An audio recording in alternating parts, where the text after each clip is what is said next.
கர்த்தரும் இரட்சகருமாகிய இயேசு கிறிஸ்து நாமத்தினாலே மறுபடியும் உங்களை மீண்டும் சந்திப்பதில் மிகவும் சந்தோஷப்படுகிறேன். இதுவரைக்கும் ஜீவன் பலன் சுகம் ஆரோக்கியத்தை தந்து இதுவரை நடத்தி வந்த மேலான தேவனுக்கு கோடி கோடி நன்றிகளை ஏறடிக்கிறோம். கண்ணீரோடு விதைக்கிற ஜன கம்பீரமாய் அறுத்தது போல இன்றைக்கு நாம கர்த்தரிடத்தில் எவைகளை கேட்கிறோமோ மறுபடியும் பெற்றுக்கொள்வதில் எந்த விதமான சந்தேகமும் இல்லை. இப்பொழுது ஒரு நிமிஷம் நாம் கண்களை மூடி ஜெபிக்கலாம். பரிசுத்தமும் இரக்கமும் நிறைந்த நல்ல தகப்பன, இந்த வேளையில உமக்கு கோடி கோடி நன்றிகளை செலுத்துகிறோம் அப்பா. மறுபடியும் உம்முடைய பிள்ளைகள் உம்முடைய வார்த்தை கேட்கிறதில் கவனம் செலுத்தும் போது கர்த்தருடைய வல்லமை அவர்களை வெளிப்படட்டும் என்று அப்போடைய கரத்துல தாழ்த்தி ஒப்பு கொடுத்து ஜெபிக்கிறோம். கேட்கிற காதுடன் கேட்க கடவுள் என்று சொன்னீரப்பா.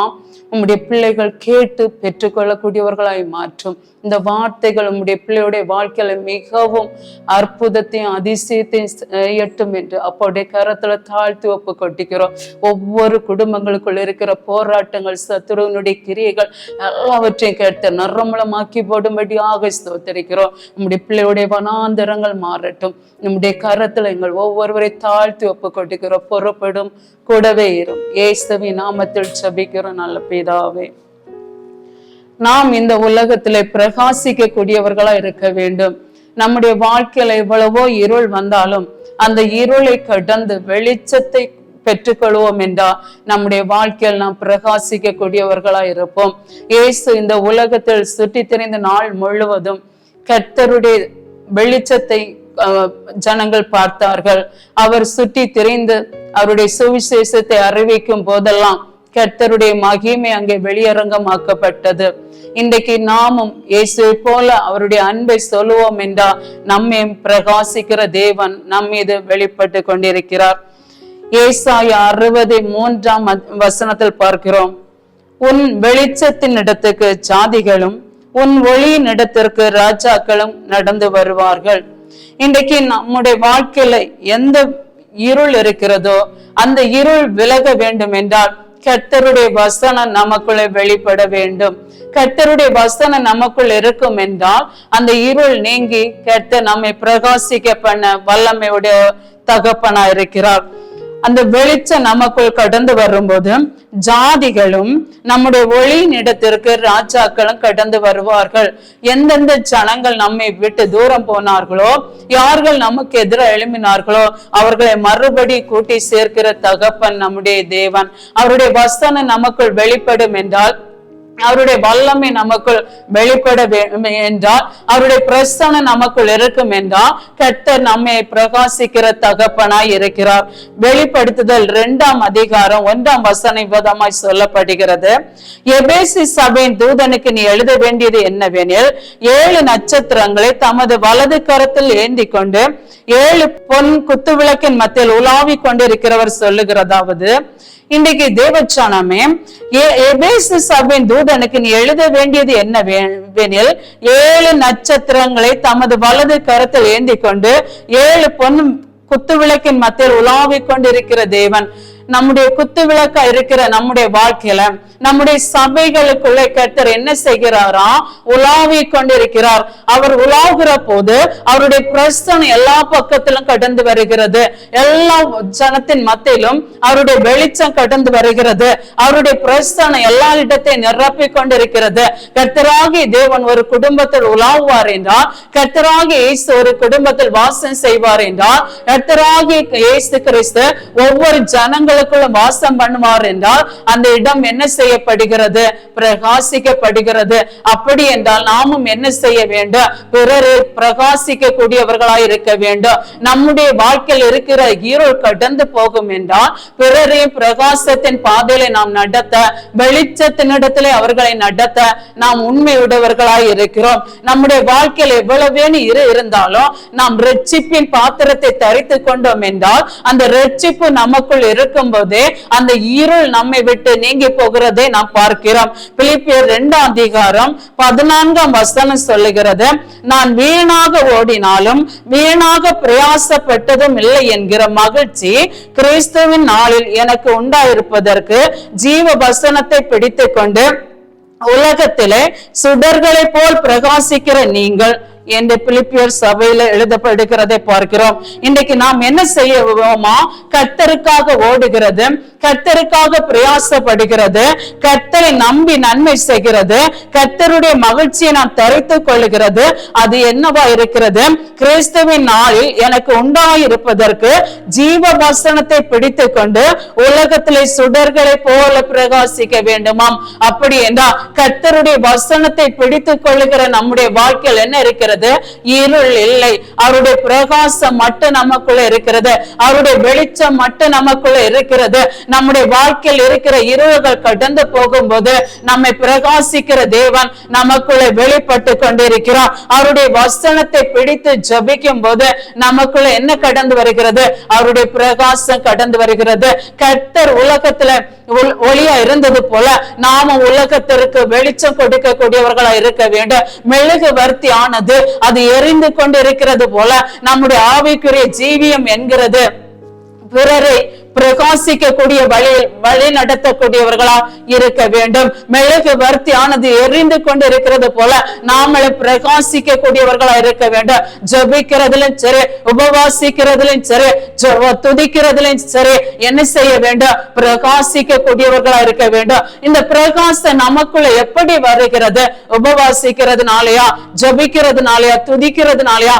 இல்லை, நாம் ரட்சிப்பை பெற்றுக் கொள்ள கூடியவர்களா இருக்கும் போது, ரட்சிப்பை அணிந்து கொண்டிருக்கிறவர்களா இருக்கும் போது நமக்குள்ள இந்த பிரகாசம் கடந்து வர, கர்த்தருடைய சுவிசேஷத்தை பிறருக்கு சொல்லும் போது இந்த பிரகாசம் கடந்து வர, கர்த்தரைக்குள் பிரகாசிப்பிக்க கூடியவர்களா நாம் இருக்கக்கூடியவர்களாய் மாற வேண்டும். கர்த்தருடைய வெளிச்சம் நமக்குள்ள கடந்து வரும்போது எந்த விதமான மந்திரவாத சத்தியம் இருந்தாலும் சரி, எந்த விதமான வெள்ளி சூனிய கிரியைகளா இருந்தாலும் சரி, எந்த விதமான பாவ கரைகளா இருந்தாலும் சரி, அந்த வெளிச்சம் நமக்குள்ள கடந்து வரும்போது, அந்த பிரகாசம் நமக்குள்ளே கடந்து வரும்போது நாம் என்ன செய்து கொண்டிருக்கிறோம்? கர்த்தருக்காக பிரகாசித்து கொண்டிருக்கக்கூடியவர்களா இருப்போம். வாலிப பிள்ளைகளா இருந்தாலும் சரி, அவர்களுக்குள் இருள் இருக்கும் என்றால் இந்த சத்திய வசனத்தை பிடித்துக் கொள்வோம் என்பாயாக நம்முடைய வாழ்க்கையில் இருக்கிற பொல்லாங்கான இருளாகிய பொல்லாத சத்துருவை கர்த்தர் முறியடிக்கிற வல்லமை உடையவரா இருக்கிறார்.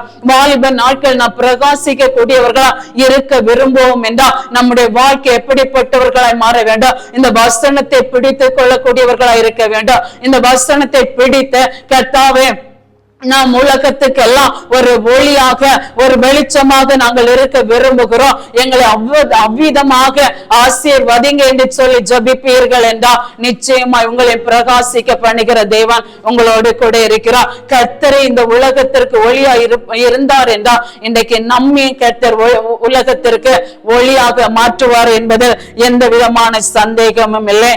ஏசாயா 9 அதிகாரம் 2ஆம் வசனம் விதமாய் சொல்லப்படுகிறது. இருளில் இருக்கிற ஜனங்கள் பெரிய வெளிச்சத்தை கண்டார்கள், மரண இருளின் தேசத்தில் குடியிருந்தவர்கள் மேல் வெளிச்சம் பிரகாசித்தது. இருளில் இருக்கிற ஜனங்கள் பெரிய வெளிச்சத்தை கண்டார்கள். இன்றைக்கு பார்த்தோம் என்றால் லாசரு மரித்தான், இருளை சந்தித்தான், ஆனா கர்த்தர் அவனை மறுபடியும் வெளிச்சத்தின் இடத்தை கொண்டு வந்தார். இப்படிப்பட்ட நிலை எந்தெந்த குடும்பங்களுக்குள்ள இருள் என்கிற சூழ்நிலை இருந்து கொண்டிருக்கிறதோ, மரணம்தான் வாழ்க்கை என்கிற நிலை இருந்து கொண்டிருக்கிறதோ, கடன் பிரச்சனை தான் ஒரு இருளை கொண்டு வருகிறது என்கிற இருள் இருந்து கொண்டிருக்கிறதோ, இன்றைய கர்த்தராகிய தேவன் உங்களை பார்த்து சொல்லுகிறார், உங்களை பிரகாசிக்கிற தேவன் உங்களோடு இருப்பார்கள் என்றால் இந்த இருள் எல்லாவற்றையும் உங்களை விட்டு நீக்கி போட்டு கர்த்தருடைய வசனத்தை பிடித்துக் கொள்வீர்கள் என்றால், கர்த்தரோடு இணைந்து நீங்கள் ஜீவிப்பீர்கள் என்றால், கர்த்தரோடு அன்பு பாராட்டுவீர்கள் என்றால், அவரோடு ஐக்கியம் வைத்துக் கொள்வீர்கள் என்றால் உங்க வாழ்க்கையில் இருக்கிற எல்லா பிரச்சனைகளை நீக்கி உங்களை பிரகாசிக்கிற தகப்பனாய் வெளிப்பட அவர் வல்லமை உடையவராக இருக்கிறார். அப்படிப்பட்ட மரண இருளின் தேசத்தில் குடியிருந்தவர்கள் பெரிய வெளிச்சத்தை கண்டு கொள்ளும்படி கர்த்தர் கிரியை செய்தார். அப்படிப்பட்ட மரண இருளை கடந்து வந்தவர்கள் பெரிய வெளிச்சத்தை கண்டார்கள். இன்றைக்கு உங்களுடைய வாழ்க்கையில் இப்படிப்பட்ட போராட்டங்களோடு நீங்கள் இருந்திருக்கலாம், அல்லது உங்க பிள்ளைகள் இப்படிப்பட்ட போராட்டங்களோடு இருந்து கொண்டிருக்கலாம், அல்லது உங்கள் குடும்பம் இப்படிப்பட்ட நிலையில் இருந்திருக்கலாம். இன்றைக்கு உங்களை பார்த்துதான் கர்த்தர் சொல்லுகிறார், கர்த்தராகிய இயேசு கிறிஸ்து இந்த உலகத்தில் நன்மை செய்கிறவராய் சுட்டி தெரிந்தால் அவர் போன இடம் எல்லாம் கர்த்தருடைய வெளிச்சம் உதித்தது, கர்த்தருடைய பிரகாசம் கடந்து வந்தது. இன்றைக்கு கர்த்தரிடத்தில் அன்பு கூறுகிற உங்க வாழ்க்கையில எந்த இருள் இருக்கிறதோ அந்த இருளை இன்றைக்கு மாற்றி போடுவதற்கு உங்கள் தேவனாய் கர்த்தர் உங்க வாழ்க்கையில கடந்து வருகிறார். அவர் ரட்சிப்பின் வஸ்திரத்தை தரித்துக் கொள்ளும்படி உங்க வாழ்க்கையில கடந்து வருகிறார். நீங்கள் ரட்சிப்பை பெற்றுக் கொள்வீர்கள் என்றால் உங்க வாழ்க்கையில் இருக்கிற எந்த இருளை மாற்ற அவரால் முடியும். பாவ இருளுக்குள்ளே வாழ்ந்து கொண்டிருக்கிறீர்களா? கடன் பிரச்சனை என்கிற வாழ்க்கையில வாழ்ந்து கொண்டிருக்கிறீர்களா? அல்லது பலவீனம்தான் வாழ்க்கை என்கிற ஒரு நிலைமைக்குள்ளே தள்ளப்பட்டிருக்கிறீர்களா? பலவீனத்திலிருந்து என்னை விடுவிக்க என் தேவனால முடியுமா என்று கேட்டுக்கொண்டிருக்கிற உங்களை பார்த்துதான் கர்த்தராகிய தேவன் சொல்லுகிறார், நீங்கள் பிரகாசிக்க கூடியவர்களாய் மாறுவீர்கள் என்றால் உங்க வாழ்க்கையில எந்த பிரச்சனையா இருந்தாலும் நான் அவைகளை நீக்கி போட்டு உங்களுக்குள்ளே நான் உதிக்கிற தேவனாய் வெளிப்படுவேன் என்று கர்த்தர் வாக்கு கொடுக்கிறார். எந்த மனிதர்கள் உங்களை கைவிட்டாலும் சரி, நீங்கள் கர்த்தரை நோக்கி பார்ப்பீர்கள் என்றால் உங்கள் வாழ்க்கை பிரகாசம் அடையும். கர்த்தராகிய இயேசுவுக்கு உங்க வாழ்க்கையை இடம் கொடுப்பீர்கள் என்றால் உங்க வாழ்க்கையில் இருக்கிற இருள் மறைந்தே போகும். உங்க வாழ்க்கையில் இருக்கிற காரிருள் உங்களை விட்டு மறைந்தே போகும். மரண படுக்கை உங்க வாழ்க்கையை விட்டு கர்த்தர் நீக்கி போடுவார். இதில் எந்த விதமான சந்தேகமும் இல்லை. அவர் அளவிட முடியாத அன்பினாலே நம்மை நிரப்புகிற தேவனா இருக்கிறார். எப்படிப்பட்ட போராட்டங்களா இருந்தாலும் எப்படிப்பட்ட பிரச்சனைகளா இருந்தாலும் நம்மை விட்டு நீக்கி போட அவர் வல்லமையுடையவராக இருக்கிறார். நாம் நம்மை கர்த்தருக்குள்ள ஒப்பு கொடுக்க வேண்டும். எப்படி என்றால், கர்த்தாவே, நான் ஒரு மங்கி எரிகிற திரியா இருந்து கொண்டிருக்கிறேன். இந்த உலகத்திற்காக வெளிச்சம் கொடுக்க விரும்புகிறேன். இந்த உலகத்திலே உம்முடைய அன்பை சொல்ல விரும்புகிறேன். உம்முடைய சுவிசேஷத்தை சொல்ல விரும்புகிறேன். ஏழை எளியவர்களுக்காக ஜெபிக்க விரும்புகிறேன். திக்கற்ற ஜனங்களுக்காக உதவி செய்ய விரும்புகிறேன் என்று இன்றைக்கு உங்களை ஒப்பு கொடுத்து ஜெபிப்பீர்கள் என்றால் உங்களை பிரகாசிக்கிற தகப்பன் உங்களோட கூட இருப்பார். மத்தேயு 2ஆம் அதிகாரம் 2வது வசனம் சொல்லப்படுகிறது, யூதருக்கு ராஜாவாக பிறந்திருக்கிறவர் எங்கே? கிழக்கிலே அவருடைய நட்சத்திரத்தை கண்டு அவரை பணிந்து கொள்ள வந்தோம் என்றார்கள். தேவஜனமே, கர்த்தராகிய இயேசு எங்கே பிறந்திருக்கிறார்? அவரை பார்க்கும்படி மருத்துவச்சிகள் கடந்து வருகிறார்கள். இன்றைக்கு நாம் கர்த்தரை நோக்கி பார்க்கும்படி பிரயாசப்படுகிறோம். பல போராட்டங்கள் நம்மை வந்து தடிக்கிறது நிமித்தம் அவரை பார்க்க முடியாதபடிக்கு ஏதோ ஒரு தீய சக்தி நம்மளை மறைத்து கொண்டிருக்கிறது. ஏதோ ஒரு போராட்டம் நம்மை மறைத்து கொண்டிருக்கிறது. நாம் நன்மை செய்ய வேண்டும் நினைக்கிறோம், ஆனால் நன்மை செய்யாதவர்களை போகிற சொல்லுகிறோம். கஷ்டப்படுகிறதை பார்க்கும் போது பாவமா இருக்கிறது என்று, ஆனால் நன்மை செய்வதற்கு மனமில்லாதவர்களாக இருந்து கொண்டிருக்கிறோம். இன்றைக்கு அப்படிப்பட்டவர்களை பார்த்து கர்த்தர் சொல்லுகிறார், உங்களுக்காக, நீங்கள் திக்கற்றவர்களுக்காக, ஏழைகளுக்காக இரக்கம் செய்யும் போது உங்கள் குடும்பத்தை கர்த்தர் நடத்துவார். ஒரு பிரயாசப்பட வேண்டும். நான் கர்த்தராகிய இயேசு கிறிஸ்துவை பார்க்க வேண்டும். மருத்துவச்சிகள் இயேசு பிறந்திருக்கிறார் என்று செய்தியை கேட்ட போது அவரை பார்க்கும்படியாக கடந்து வந்தார்கள். ஆனால் கர்த்தருடைய கிரியை, கர்த்தருடைய வல்லமை அந்த ஜனங்கள் மத்தியில் வெளிப்பட்டது நிமித்தம் அவர்கள் வந்த வழியை நோக்கி போகாதபடி வேறு வழியை கடந்து போகும்படி கர்த்தர் கிரியை செய்வார். இன்றைக்கு தேவஜனமே, நீ எந்த விதமான நெருக்கடியில வாழ்ந்து கொண்டிருக்கிறாய் என்பதை கர்த்தர் அறிந்திருக்கிறார். எந்த சூழ்நிலைக்குள்ளே கடந்து வந்திருக்கிறாய் என்பது கர்த்தர் அறிந்திருக்கிறார். உன்னுடைய நினைவுகள் கர்த்தரை மட்டும் நோக்கி இருக்குமா என்றால் உங்களுடைய வாழ்க்கையில் இருக்கிற சுபாவங்களை மாற்றி, உங்க வாழ்க்கையில் இருக்கிற எல்லா தோல்விகளையும் மாற்றி இன்றைக்கு ஜெயத்தை தருகிற தகப்பன், உங்களை பிரகாசிப்பிக்கிற மெய்யான தகப்பன் உங்க வாழ்க்கையில வந்து உங்க வாழ்க்கையில பெரிய மாற்றத்தை உருவாக்கி கொண்டிருக்க போதுமானவராக இருக்கிறார். கர்த்தராகிய வேதம் சொல்லப்படுகிறது, இந்த ஜனத்தை எனக்கென்று ஏற்படுத்தினேன், இவர்களின் துதியை சொல்லி வந்தார்கள். பல நேரம் நாங்கள் கர்த்தருக்காக பிரகாசிக்க வேண்டும், கர்த்தருக்காக எழும்ப வேண்டும் என்று நாங்கள் பிரயாசப்படுகிறோம். ஆனால் எல்லாம் தோல்வியாக போய் விடுகிறது என்று நினைவு கூர்ந்து கொண்டிருக்கிறோம். இன்றைக்கு கர்த்தர் சொல்லுகிறோம், இன்றைக்கு ஒரு தீர்மானம் எடுங்க. நான் இப்படி இருந்த போதாது, இப்படி நாட்களை கடத்தினால் போதாது, நான் கர்த்தரை எதற்காக பிடித்து கொண்டேனோ அது நிச்சயமா நிறைவேற்றும்படிக்கு நான் எழும்புவேன் என்று சொல்லுவீர்கள் என்றால் உங்களை பிரகாசிக்கிற மெய்யான தகப்பன் உங்கள் நடுவில் கடந்து வருவார். நீங்கள் கர்த்தருக்காக எழும்புவீர்கள் என்றால் உங்க பிள்ளைகள் உங்க பின்னாடியே வரும். நீங்கள் ஜெபிப்பீர்கள் என்றால் உங்க பிள்ளைகள் ஜெபிப்பார்கள். முதலாவது நீங்க என்ன செய்ய வேண்டும்? உங்களை ஒப்பு கொடுத்து ஜெபிக்க வேண்டும். அப்பொழுது நீங்களும் உங்க பிள்ளைகளை கர்த்தரை நோக்கி பார்க்கும் போது அந்த குடும்பத்துக்குள்ளே பிரகாசம் வெளிப்படும். ஏசாயா 60ஆம் அதிகாரம் 1ஆம் வசனம் சொல்லப்படுகிறது. எழும்பி பிரகாசி, உன் ஒளி வந்தது, கர்த்தருடைய மகிமை உன்மேல் உதித்தது. எப்படி பிரகாசிக்கணுமா? எழும்பி பிரகாசிக்கணுமா? இருக்கிற இடத்துல இருந்து இருந்து ஜபிக்கலாம். ஜபித்து ஜபித்து பார்க்கிற, பிரயாசப்படுகிற, ஒன்றும் என்னால செய்ய முடியலை என்று நினைத்து கொண்டிருப்பீர்கள் என்றா இன்றைக்கு கர்த்தரை நோக்கி ஒரு வார்த்தை சொல்லுங்க. கர்த்தாவே, ஏசாயா தீர்க்கதரிசியினால் உரைக்கப்பட்ட இந்த வார்த்தை என்னுடைய வாழ்க்கையில் நிறைவேறும்படி என்னையும் ஒப்பு கொடுக்கிறேன், என் குடும்பத்தையும் ஒப்பு கொடுக்கிறேன் என்று சொல்ல இந்த கிறிஸ்தும நாள் பண்டிகையில உங்களை ஒப்பு கொடுப்பீர்கள் என்றால் உங்க வாழ்க்கை பிரகாசிக்க கூடியதாய் மாறும். எழும்பி பிரகாசி, உன் ஒளி வந்தது. அப்படி என்றால் உங்க வாழ்க்கையில் இருக்கிற எல்லா இருளையும் விட்டு கர்த்தருக்காக எழும்பக்கூடியவர்களாய் மாறணும். கர்த்தரை நேசிக்க கூடியவர்களாய் மாறணும். வாழ்க்கை என்கிற வனாந்தரத்தை விட்டு கர்த்தரிடத்தில் உறுதியை பற்றி கொள்வீர்கள் என்றால் உங்கள் வாழ்க்கை பிரகாசமா இருக்கும். நீங்கள் பிரகாசமா இருந்தால் தானே மற்றவர்களோடு பிரகாசத்தை பற்றி சொல்ல முடியும், கர்த்தருடைய வெளிச்சத்தை பற்றி சொல்ல முடியும். கர்த்தர் விதமா எனக்கு நன்மை செய்தார் என்பதை பற்றி அவர்களிடத்தில் உங்களுக்கு சொல்ல முடியும். ஆகையால் தேவச்சனமே, இந்த கேட்டுக்கொண்டிருக்கிற நீங்கள் அனைவரும் முதலாவது நீங்கள் எழும்பக்கூடியவர்களாய் இருக்க வேண்டும். கர்த்தருக்காய் பிரகாசிக்க கூடியவர்களாய் இருக்க வேண்டும். கர்த்தருடைய கட்டளைக்கு கீழ்ப்படியக்கூடியவர்களாய் இருக்க வேண்டும். கர்த்தருடைய வசனத்துக்கு கீழ்ப்படியக்கூடியவர்களாய் இருக்க வேண்டும். கர்த்தருடைய வசனத்தை இருதயத்தில் பதித்துக் கொண்டு அதன்படி நடக்கக்கூடியவர்களாய் இருக்க வேண்டும். திரு வசனம் என்கிற சத்திய வார்த்தையை உணவாக உட்கொள்ளக்கூடியவர்களாய் இருக்க வேண்டும். நாம் வாழ்கிறது ஒரே ஒரு வாழ்க்கை என்றால் அந்த வாழ்க்கை கர்த்தராகிய இயேசு கிறிஸ்துவுக்கு மட்டும் என்று சொல்ல நம்மளுக்குள்ள ஒரு அர்ப்பணை நிறைந்த வாழ்க்கை இருக்க வேண்டும். கர்த்தரை முழு உள்ளத்தோடு முழு இருதயத்தோடு ஏற்றுக்கொள்ளும் போது நம்மை பிரகாசிக்க பண்ணுகிற தகப்பன் நம்மோடு கூட இருப்பார். இந்த உலகத்திற்கு ஒளி கொடுக்கும்படி பிதாவாகிய தேவன் கர்த்தராகிய இயேசு கிறிஸ்து இந்த உலகத்தில் அனுப்பினார் என்றால் இன்றைக்கு நம்முடைய வாழ்க்கையில் இருக்கிற எல்லா தடுமாற்றங்களையும் உடைத்து போட்டு நமக்காக ஜெயம் கொடுக்கிற கர்த்தராகிய இயேசு கிறிஸ்து நம்முடைய வாழ்க்கையில் இருக்கிற எல்லா உபத்திரவங்களையும் நீக்கி போட்டு ஜெயத்தை கட்டளையிட வல்லவராய் இருக்கிறார். கர்த்தர் செய்தது போல கர்த்தராகிய இயேசு உலகத்தை சுற்றி தெரிந்து பிரசங்கித்தது போல இன்றைக்கு சுவிசேஷத்தை ஏந்தி கொண்டு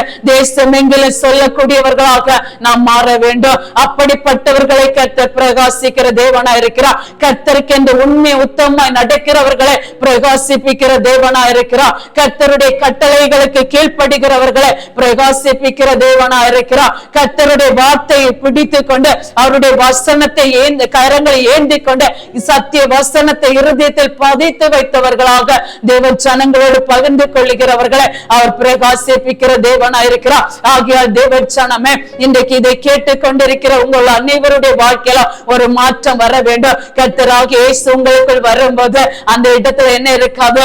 வேதனை இருக்காது. அந்த மனம் இருள் அடையாது. அந்த இருளை கர்த்தர் மாற்றி போட்டு வெளிச்சமாக மாற்ற அவர் பிரகாசிக்க உண்மை உள்ள தகப்பனா இருக்கிறார். இந்த நாளில் இருந்து நாம் ஒரு தீர்மானம் செய்ய வேண்டும். கர்த்தாவை நான் எழும்பி பிரகாசிக்க விரும்புகிறேன். கர்த்தருக்காக பிரகாசிக்க என்னைய குடும்பத்தை ஒப்பு கொடுக்கிறேன். ஆக என்னுடைய வாழ்க்கையில் எந்த இருள் இருக்கும் என்றாலும் அந்த இருள் என்னை விட்டு கடந்து போக வேண்டும். திக்கற்றவர்களுக்கு உதவி செய்ய வேண்டும். ஏழை எளியவர்களுக்கு இரக்கம் பாராட்ட வேண்டும் என்கிற ஒரு தீர்மானத்தை நீங்கள் எடுப்பீர்கள் என்றால் இன்றைக்கு நம்முடைய வாழ்க்கையிலும் அவர் நம்மை பிரகாசிக்க போதுமானவராயிருக்கிறார். லூக்கா 2ஆம் அதிகாரம் 11ஆம் வசனம் விதமாய் சொல்லப்படுகிறது. இந்த கர்த்தராகிய இயேசு என இரட்சகர் உங்களுக்கு தாவீதின் ஊரிலே பிறந்திருக்கிறார் என்று சொல்லப்படுகிறது. தேவச்சனமே, கர்த்தராகிய இயேசு கிறிஸ்து என இரட்சகர் உங்களுக்கு தாவீதின் ஊரிலே பிறந்திருக்கிறார். ஒவ்வொருவருடைய வாழ்க்கையிலும் கர்த்தராகிய இயேசு பிறக்க வேண்டும். ஒவ்வொருவருடைய உள்ளத்திலும் கர்த்தராகிய இயேசு பிறக்க வேண்டும். கர்த்தராகிய இயேசு பிறக்கும் போது அது பழைய மனிதனா இருக்கக்கூடாது.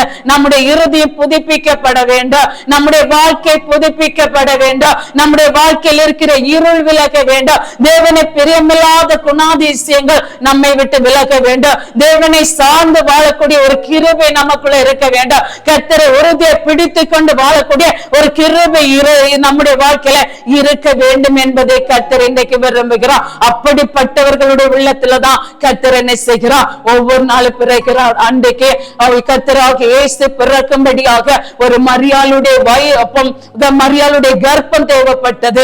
இன்றைக்கு தேவச்சனமே, இன்றைக்கு நம்முடைய ஒவ்வொருவருடைய வாழ்க்கையிலும் நம்முடைய ஒவ்வொருவருடைய உள்ளத்திலும் கர்த்தராக இயேசு பிறக்க விரும்புகிறார். இன்றைக்கு உங்களை ஒப்பு கொட்டிப்பீர்களா? கர்த்தாவே, நான் உண்மையாக உண்மை ஏற்றுக்கொள்கிறேன், உண்மை உண்மையாக பிடிக்கிற என்னுடைய வாழ்க்கையில நீங்க வர வேண்டும், என்னுடைய உள்ளத்துல நீங்க கடந்து வர வேண்டும், எங்களுடைய இருதயத்துல நீங்க கடந்து வர வேண்டும் என்று உங்களை ஒப்பு கொடுப்பீர்கள் என்றால் நிச்சயமா உங்க வாழ்க்கையிலும் அவர் கடந்து வந்து உங்களுக்குள்ளே அவர் வெளிப்பட அவர் வல்லமையுடையவராக இருக்கிறார். லூக்கா 2ஆம் அதிகாரம் 12ஆம் வசனம் விதமாய் சொல்லப்படுகிறது. பிள்ளையை துணிகளை சுற்றி முன்னணியில் கிடைத்திருக்க காண்பீர்கள், இதுவே உங்களுக்கு அடையாளம் என்றான்.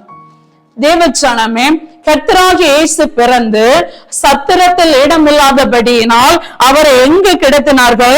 துணிகளை சுற்றி முன்னணியில் கிடத்திருக்க காண்பீர்கள், இதுவே உங்களுக்கு அடையாளம் என்றான். தேவச்சனம், இன்றைக்கு நம்முடைய வாழ்க்கை கர்த்தர் அழகான ஒரு வீடை நமக்கு தந்திருக்கிறார், ஒரு குடும்பத்தை அழகாக தந்திருக்கிறார், நமக்காக தங்க ஒரு உறைவிடத்தை தந்திருக்கிறார். ஆனா கர்த்தராகிய இயேசு கிறிஸ்துவுக்கு தலை சாய்க்க கூட இடமில்லாதவராக முன்னணியிலே கிடத்தப்படுகிற ஒரு சூழ்நிலை கடந்து வருகிறது. இன்றைக்கு நாம் எப்படிப்பட்டவர்களா இருக்க வேண்டும்? நாம் கர்த்தருக்காக இடம் கொடுக்கக்கூடியவர்களா இருக்க வேண்டும். கர்த்தர் நமக்குள்ளே வாசம் பண்ணக்கூடியவர்களா இருக்க வேண்டும். அவர் நமக்குள்ளே தாளை சாய்க்கக்கூடியவராக இருக்க வேண்டும். நம்முடைய வாழ்க்கையில விட்டு கொடுக்கக்கூடிய ஒரு சூழ்நிலை இருக்கும் என்றால் நாம் நமக்குள்ளே வந்து வாசம் பண்ண அவர் வல்லமை உடையவராக இருக்கிறார். நமக்குள்ளே அவர் பிரகாசிக்கிறார், தேவனை வெளிப்பட உண்மை உள்ளவராக இருக்கிறார். நமக்குள்ளே வந்து பிறக்கக்கூடியவர்களாக நாம் இருப்போம் என்றால், நம்மை ஒப்பு கொடுப்போம் என்றால் நமக்குள்ளே வந்து அவர் பிறக்கக்கூடிய ஒரு வல்லமையுடைய ஒரு பரிசுத்த ஒரு ஆவிக்குரிய வாழ்க்கை உடையவர்களா நம்மை அர்ப்பணிப்போம் என்பது, நம்மை ஒப்பு கொடுப்போம் என்பது எந்த விதமான சந்தேகம் இல்லாதபடி நம்மை ஒப்பு கொடுக்க வேண்டும். கர்த்தாவே, எனக்குள்ள வந்து வாசம் பண்ணுங்க, எனக்குள்ள இருந்து கிறிஸ்து வெளிப்பட வேண்டும், எனக்குள்ள இருந்து இயேசு வெளிப்பட வேண்டும், என் பேச்சிலிருந்து இயேசு வெளிப்பட வேண்டும், என்னுடைய செயலிலிருந்து இயேசு வெளிப்பட வேண்டும், என்னுடைய வாழ்க்கையிலிருந்து இயேசு வெளிப்பட வேண்டும், என்னுடைய எல்லா வித காரியத்திலிருந்து இயேசு வெளிப்பட வேண்டும். என் நம்பிக்கை இயேசு கிறிஸ்துவா இருக்கும்போது நம்மை பிரகாசிக்கிற தேவன் நமக்குள்ளே வெளிப்பட உண்மை உள்ளவராக இருக்கிறோம். இது நிமித்தம் நாம் மகிழ்ந்து கர்த்தருக்குள்ளே களி கூற நாம் கர்த்தருக்காக இடம் கொடுக்க வேண்டும். கர்த்தராக இயேசு உங்க வாழ்க்கையில வரும்போது நாம் மிகவும் மகிழ்ச்சி அடைகிறோம், சந்தோஷம் அடைகிறோம். ரட்சிப்பை அனுபவத்தை பெற்றுக் கொண்டவர்களுக்கு தெரியும், அந்த ரட்சிப்பு நமக்குள்ளே கடந்து வரும்போது, அந்த பாவ மன்னிப்பாகிய ரட்சிப்பை நாம் பெற்றுக் கொள்ளும் போது நமக்குள்ள மிகுந்த சந்தோஷம் கடந்து வருகிறது. அப்படிதான் இந்த உலகத்துக்கு எல்லாம் நற்செய்தியை உருவாக்கும் விதமாக கர்த்தராகிய இயேசு பிறந்திருக்கிறார். அந்த கர்த்தராகிய இயேசு பிறந்த நாளே நாம் எந்த நாளுன்னு தெரியாட்டாலும் அது நினைவு கூறும்படி கர்த்தர் இந்த பெரிதான பாக்கியத்தை சாக்கியத்தை நமக்கு கொடுத்திருக்கிறார். இந்த மகிழ்ச்சியை நாம் மட்டும் மகிழ்ச்சியாக எடுத்துக்கொள்ளாதபடி அது அனைவருக்கும் பகிர்ந்து கொள்ளக்கூடியவர்களாய் மாற வேண்டும். எத்தனையோ ஜனங்கள் இந்த கிறிஸ்துமஸ் பண்டிகைகளை கூட சந்தோஷப்பட முடியாதபடி, களி கூர்ந்திருக்க விட முடியாதபடி எத்தனையோ ஜனங்கள் இன்றைக்கு கண்ணீரோடு வாழ்ந்து கொண்டிருக்கிறார்கள் தெரியுமா? அத்தனை பேருக்காக ஜெபிக்கக்கூடியவர்களாய் மாற வேண்டும். உங்களால் முடியும் என்றால் அவர்களுக்கு உதவி செய்யக்கூடியவர்களாக இருக்கும்போது அந்த பரலோக மிகுந்த சந்தோஷப்பட கொர்நேலியு தான தர்மங்கள் செய்கிறவனாய் காணப்பட்டான். அது பரலோக ஏற்றுக்கொண்டது. பரலோகத்திலிருந்து அவனுக்கு ஒரு அற்புதம் நடந்த தேவதூதன் இறங்கி வந்து, நீ செய்த தர்மங்களை நாங்கள் நினைவு கூறுகிறோம் என்று சொல்லி அவன் சொல்லுகிறதை பார்க்கிறோம். இன்றைக்கு தேவச்சனமே, நீங்கள் செய்கிற ஒவ்வொரு காரியமா இருந்தாலும் சரி அது பரலோகத்துக்கு தெரியும். நீங்கள் ஏழைகளுக்கு செய்கிறதா இருந்தாலும் சரி அது பரலோகம் அறிந்திருக்கும். நீங்கள் செய்கிற ஒவ்வொரு நன்மைக்குரிய பலன்களையும் அவர் மிகுதியா உங்களை தருகிறது மாத்திரம் அல்லாமல் எந்த நபருக்கு ஜனங்களுக்கு நீங்கள் உதவியா இருக்கிறீர்களோ, எந்த ஊழியங்களுக்கு உதவியா இருக்கிறீர்களோ, எந்த ஆவிக்குரிய ஜனங்களுக்கு உதவியா இருக்கிறீர்களோ, எந்த திக்கற்றவர்களுக்கு உதவியா இருக்கிறீர்களோ, அவர்களுடைய ஜபமோ உங்களுக்கு மிகுந்த ஆசீர்வாதத்தை கொண்டு வரும். அதில் எந்த விதமான சந்தேகமும் இல்லை. கொர்நேலியு தான தர்மங்களை செய்தான், அது பரலோகம் அங்கீகரித்தது, பரலோகம் ஏற்றுக்கொண்டது, பரலோகம் அதை நேசித்தது. இன்றைக்கு தேவச்சனமே கர்த்தராகிய இயேசு உங்க வாழ்க்கையில பிறந்திருப்பார் என்றால் நீங்கள் சந்தோஷப்படுகிறது மாத்திரம் அல்லாமல் பிறரும் சந்தோஷம் அடையும்படிக்கு நாமும் அவருக்கு ஒரு மாதிரியாக இருக்க வேண்டும். நாமும் அவர்களுக்கு ஒரு முன்மாதிரியா இருப்போம் என்றால் அவர்கள் சந்தோஷப்படுகிறதை பார்த்து நாமும் சந்தோஷப்படுவோம். நமக்குள்ளே மகிழ்ச்சி கடந்து வரும். அதுதான் உண்மையான கிறிஸ்து பிறப்பு. அதுதான் கர்த்தராகிய இயேசு கிறிஸ்துவுக்குள்ளே நாம் அடி எடுத்து வைக்கிறத கர்த்தருக்குள்ளே பிரகாசிக்கக்கூடிய ஒரு அனுபவம் அதுவே. ஆகையால் என்ன செய்ய வேண்டும் என்றால் நாம் பிரகாசிக்கும் போது கர்த்தருடைய வசனத்தை பிடித்து ஜெபிக்க கூடியவர்களா இருக்க வேண்டும். கர்த்தருடைய வார்த்தைக்கு கீழ்ப்படியக்கூடியவர்களா இருக்க வேண்டும். கர்த்தருடைய சித்தத்துக்கு நம்மை ஒப்பு கொடுக்கக்கூடியவர்களா இருக்க வேண்டும். அப்படிப்பட்டவர்களை தான் அவர் பிரகாசிக்கிற தகப்பனா இருக்கிறார், அவர் மேன்மைப்படுத்துகிறவரா இருக்கிறார். இரண்டாவது, நாம் செய்கிற நற்கிரியைகளை நிமித்தம் நம்மை பிரகாசிக்கிற தேவன். யார் யாருக்கெல்லாம் நன்மைகளை செய்து கொண்டிருக்கிறோமோ, யார் யாரெல்லாம் உபசரிக்கிறோமோ, அந்த உபசரிப்பை நினைத்து நன்மைகளை நினைத்து நம்மை பிரகாசிக்கிற தேவன். கர்த்தராகிய இயேசு இந்த உலகத்தில் வெளிச்சமா இருந்தது போல இன்றைக்கு நாமும் என்ன செய்ய வேண்டும்? பிறருக்கு வெளிச்சமா இருக்க வேண்டும். நாம் இருளில் இருந்து கொண்டே இருப்போம் என்றால் நமக்குள்ளே கர்த்தராகிய இயேசு வாசம் பண்ண முடியாது. நாம் இருளுக்குள்ளே மங்கி எரிந்து கொண்டு இருப்போம் என்றால் கர்த்தருக்காக நாம் பிரகாசிக்க முடியாது. ஆகையால் தான் கர்த்தராகிய இயேசு இன்றைக்கு சொல்லுகிறார், நீங்கள் பிரகாசிக்க கூடியவர்களா இருக்க வேண்டும். நான் உலகத்தை பிரகாசம் உடையவராக வெளிப்பட்டது போல நீங்களும் பிரகாசிக்க கூடியவர்களா இருப்பீர்கள் என்றால் உங்க வாழ்க்கையில் இருக்கிற எல்லா போராட்டத்தையும் கர்த்தர் நீக்கி போட, உங்க வாழ்க்கையில செழிப்பை கட்டளையிட, உங்க குடும்பங்களை ஆசீர்வதிக்க, உங்களுக்கு நன்மை செய்கிற தகப்பனாக உங்க வாழ்க்கையில கடந்து வந்து உங்களோடு பிறக்க அவர் வல்லமையுடையவரா இருக்கிறார். ஆகையால் கர்த்தரோடு அவரோடு நோக்கி பார்த்து அவரை நோக்கி ஜெபிப்பீர்கள் என்றால் உங்க வாழ்க்கை நிச்சயமாகவே மாறும். ஒரு நிமிட கண்களை மூடி நாம் ஜெபிப்போமா? பரிசுத்தமும் இரக்கமும் கிருபை நிறைந்த நல்ல தகப்பன, இந்த வார்த்தை கேட்டுக்கொண்டிருக்கிற ஒவ்வொருவருடைய ஆவிக்குரிய கண்களும் திறக்கப்படட்டும் என்று கட்டளையிடுகிறோம். அப்பா, உம்மிடத்தில் பிரகாசிக்க வேண்டும் என்று நினைக்கிற ஒவ்வொரு குடும்பத்தில் இருக்கிற எல்லா இருள்களை கர்த்தர் நீக்கி போட்டு வெளிச்சத்தின் இடத்துக்கு நம்முடைய ஜனங்களை நடத்தி வரும்படியாக துதிக்கிறோம். அப்பா, உம்முடைய பிள்ளைகள் செய்கிற நற்கிரியைகளை கண்டு கர்த்தர் அவர்களுக்குள்ள இருந்து வெளிப்பட போகிற கிருபைகளுக்காக துதிக்கிறோம். அப்பா, அவர்கள் குடும்பத்துக்குள் இருக்கிற சபிக்கப்பட்ட சத்துரு கோட்டைகள் நசரேயன் ஆகிய இயேசு கிறிஸ்துவின் அதிகாரமுள்ள நாமத்தினாலே அழிந்து போகட்டும் என்று ஒப்பு கொண்டிருக்கிறோம். அப்பா, இந்த கிறிஸ்துமஸ் பண்டிகையில் ஆவது நாங்க சமாதானமா இருப்போமா, சந்தோஷமா இருப்போமா என்று எத்தனை குடும்பங்கள் கண்ணீர் வடித்துக் கொண்டிருப்பார்கள் தகப்பன. அத்தனை குடும்பங்களுக்குள்ள உம்முடைய இரக்கம் வெளிப்படட்டும் என்று இயேசுவின் நாமத்தினாலே கட்டளையிடுகிறோம். அப்பா, உம்மை நம்பி இருக்கிற ஜனங்கள் ஒருபோதும் வெட்கம் அடியாதபடிக்கு கிரியை செய்யுங்கப்பா. ஏசாயா 60:1 படியாக கேட்டாவே தேவ ஜனங்கள் பிரகாசிக்க கூடியவர்களாக மங்கி எரிகிற திரியை போல் இருந்து விடாதபடி உலகத்திற்கு வெளிச்சமாக காணப்படக்கூடிய கிருபை தேவ ஜனங்களுக்குள்ளே கொடுக்கும்படியாக துதிக்கிறோம். அப்பா, பிரகாசிக்க கூடிய தேவ ஜனமாய் மாற்றுங்க அப்பா. இல்லை, என்னால் எழும்ப முடியவில்லை, நான் பிரயாசப்படுகிறேன், கர்த்தருக்காக எழும்ப வேண்டும் என்று மிகவும் பிரயாசப்படுகிற, என்னால முடியவில்லை என்று அப்பா ஏதோ ஒரு சக்தி என்னை மடங்கடித்துக் கொண்டிருக்கிறது என்று நினைத்துக் கொண்டிருக்கிற ஆத்மாவே கர்த்தருடைய வார்த்தையை பிடித்துக்கொள், கர்த்தருடைய சத்திய வசனத்தை பிடித்துக்கொள். எழும்பி பிரகாசி, உன் ஒளி வந்தது, கர்த்தருடைய மகிமை உன்மேல் உதித்தது என்று கர்த்தர் சொல்கிறார். இன்னைக்கு உனக்குள்ள ஒரு மாற்றம் கடந்து வருகிறது. உனக்குள்ள இருக்கிற இருள் கட்டு உன்னை விட்டு விலகி ஓடுகிறது. இந்த வார்த்தையை கேட்டுக்கொண்டிருக்கிற உன்னுடைய உள்ளத்துல ஒரு மாறுதல் கடந்து வருகிறது. பொல்லாங்கானனாகிய சத்ரு உன்னை இதுவரை அடிமைப்படுத்திக் கொண்டிருக்கிற, 40 வருடமாய் அடிமைப்படுத்திக் கொண்டிருக்கிற பொல்லாத சத்ரு உன் குடும்பத்தை விட்டு உன்னை விட்டு அழிந்து போகிறது. நசரேயனாகிய இயேசுவின் நாமத்தினாலே அந்த குடும்பத்தை விட்டு சத்ரு வெளியேறு என்று இயேசுவின் நாமத்தினாலே கட்டளையிடுகிறோம். அப்பா, அதே போல இந்த திருவசனத்தை பிடித்துக் கொண்டிருக்கிற ஒவ்வொரு குடும்பங்களும் கர்த்தராகிய இயேசு எனக்குள்ள இதை உதிப்பாரா, எனக்குள்ள இருந்து வெளிப்படுவாரா என்கிற ஒரு ஏக்கத்தோடு தாகத்தோடு இருக்கிற அத்தனை குடும்பங்களுக்குள்ள கர்த்தர் வெளிப்படும்படியாக துதிக்கிறப்பா. கர்த்தராகிய இயேசு ஒவ்வொரு உள்ளத்துக்குள்ள பிறக்கிறவராக கடந்து வரும்படியாக துதிக்கிறப்பா.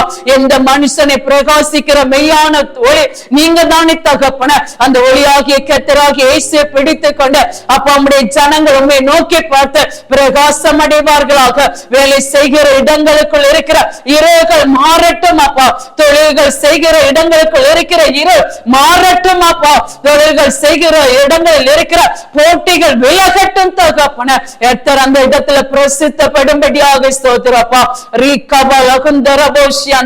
நீ கர்த்தருக்கு பயந்த கர்த்தருடைய வழியை கை கொண்டு நடப்பாய் என்றால் உன்னை பிரகாசிக்கிற தேவன் உன்னோடு கூட இருப்பேன் என்று வாக்கு கொடுக்கிறார். சத்துருக்களை கீழே தள்ளி போட்டு உன்னை மேன்மைப்படுத்துகிற தேவன் உன்னோடு கூட இருக்கிறபடினால நீ அசைக்கப்படுவதில்லை. ஆகிய கர்த்தருடைய வார்த்தையை பிடித்துக்கொள். கர்த்தருடைய நன்மை செய்வதை சோர்ந்து போகாதபடி எத்தருக்காக எழும்பு என்று கர்த்தர் சொல்கிறார். எழும்பு சீயோனை வல்லமை தரித்துக்கள். எத்தருடைய வல்லமை தரித்து கொண்டவர்களாக தேவனுக்காக எழும்புவீர்கள் என்றால் எத்தர் அற்புதம் செய்வார் என்பது எந்த விதமான சந்தேகமும் இல்லை. அப்பா நீர் அற்புதம் செய்ய போற கிருபைக்காய் ஸ்தோத்திரம். விடுதலை கடந்து வருகிற கிருபைக்காய் ஸ்தோத்திரம். இயேசுவின் நாமத்தில் ஜெபிக்கிறோம் நல்ல பிதாவே, ஆமென்.